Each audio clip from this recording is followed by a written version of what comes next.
Fundamentals of Sanatana பயிற்சி பட்டறை நேரடி மற்றும் இணைய வழி வகுப்புகள் டிசம்பர் 13 முதல் 17 வரை.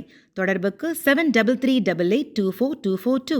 வர கூட்டணியில் வந்து நாம் தமிழர் கட்சி வந்து பிஜேபிக்கு ஆதரவு செலுத்தும் அப்படிங்கிற பரவலாக வந்துட்டு இருக்கு. அது பரவலாக வந்துச்சுன்னா நீங்களே தான் சொல்லுவீங்க. எங்களுக்கு வெவ்வேறு நாடுகள்லேருந்து பல ஆயிரம் கோடி வருதுன்னு நீங்களாக கூட தான் பேசிட்டுருக்கீங்க. நாங்கள் சொல்கிறோமா,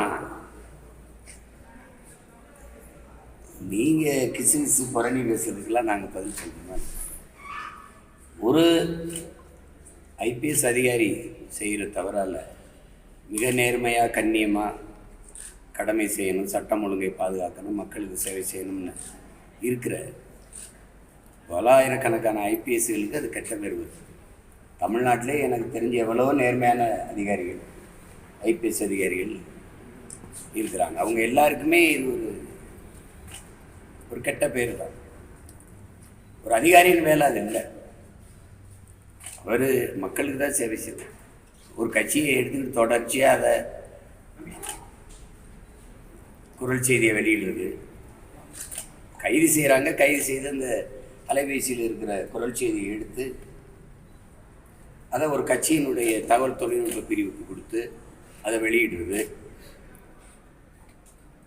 எங்கோ ஒரு இடத்துல ஒரு பதிவை போட்டு அவரை தூக்கி கொண்டு வச்சு அடிக்கிறது, சித்திரவதை பண்ணுறது, சிறைப்படுத்துறது, இது அவருடைய வேலை இல்லை. ஆனால் செய்கிறாரு. அதை இந்த அதிகாரம் ரசிக்குது.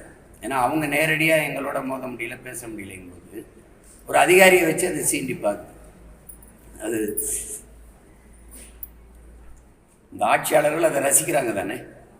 இப்படி இதுக்கு முன்னாடி இந்த ஆட்சியாளர்கள் இப்படி ஒரு அதிகாரி இப்படி பேசி தெரிஞ்சாரா? எல்லாமே ஜெயலலிதா இருக்கும்போது, ஐயா எடப்பாடி இருக்கும்போது, அதுக்கு முன்னாடி இருந்த தலைவர்கள் ஆட்சியிலே அந்த மாதிரி நடந்திருக்காரு.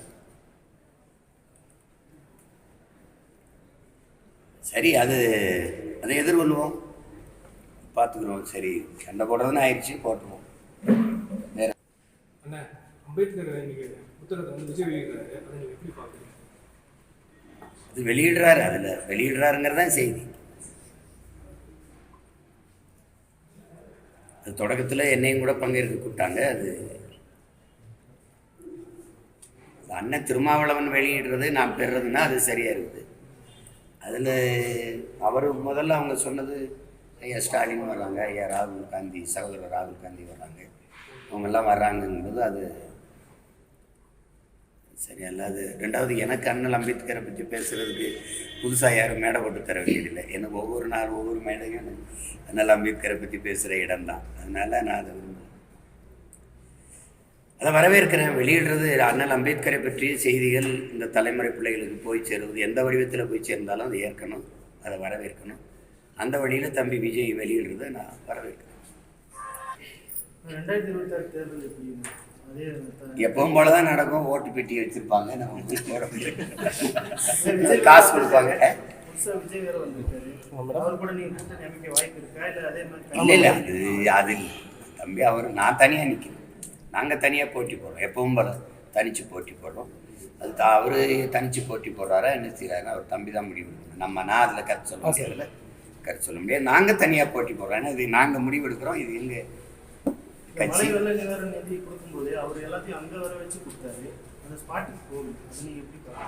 அதை நான் சொல்லிட்டேனே, கொடுக்கணுங்கிற எண்ணம் இருந்து கொடுத்தது தான் நீங்கள் பார்க்கணும். அது அங்கே போகல, இங்கே வரல.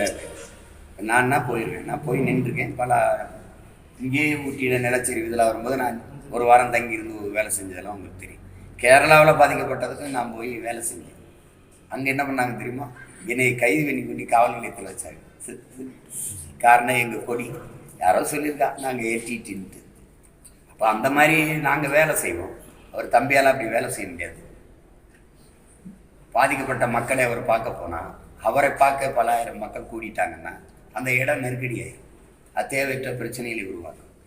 உதவணுங்கிற எண்ணம் இருக்குன்னா அந்த எண்ணத்தை நீங்கள் எந்த வழியில் செஞ்சாலும் பாராட்டணும். அது போய் குறை சொல்லிட்டு கூடாது. ஏன் அவர் போகலை, ஏன் அவர் வரலை அப்படின்னு. நான் ஒன்று கேட்குறேன், தூத்துக்குடியில் நாங்கள் செத்து மிதந்தோம்ல, பிரதமர் வந்து பார்க்கல, முதல்வர் கூட தான் போய் அந்த இடத்த பார்க்கல. ஏதாவது சொல்கிறீங்களா? அதுக்கு ஏதாவது சொல்கிறீங்களா? அப்புறம் ஓகி புயலில் நான் கன்னியாகுமரியில் நாங்கள் நிறைய பேர் செத்து மிதந்தோம், அது யாரும் வரல, பிரதமர் வந்து பார்க்கல.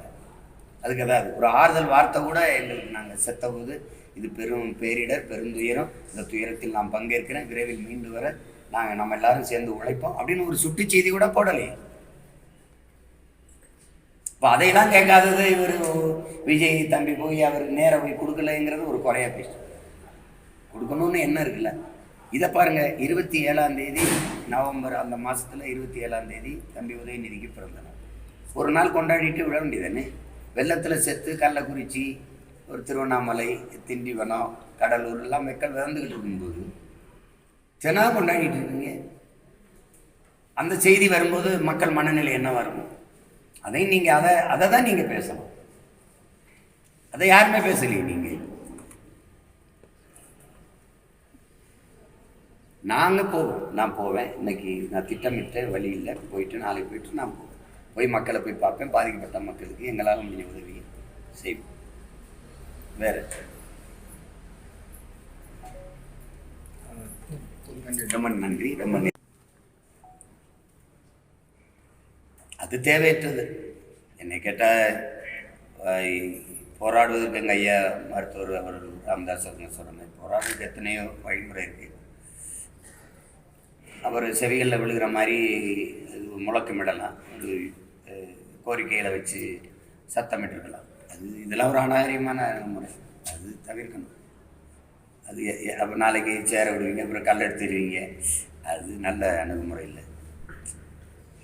எதிர்ப்பை, மக்களுடைய எதிர்ப்பை உணர்த்துவதற்கு வெளிக்காட்டுவதற்கு எத்தனையோ வழிகள் இருக்குது, ஜனநாயக முறையிலே வழிகள் இருக்குது. அதை ரசிக்க முடியாது, ஏற்க முடியாது.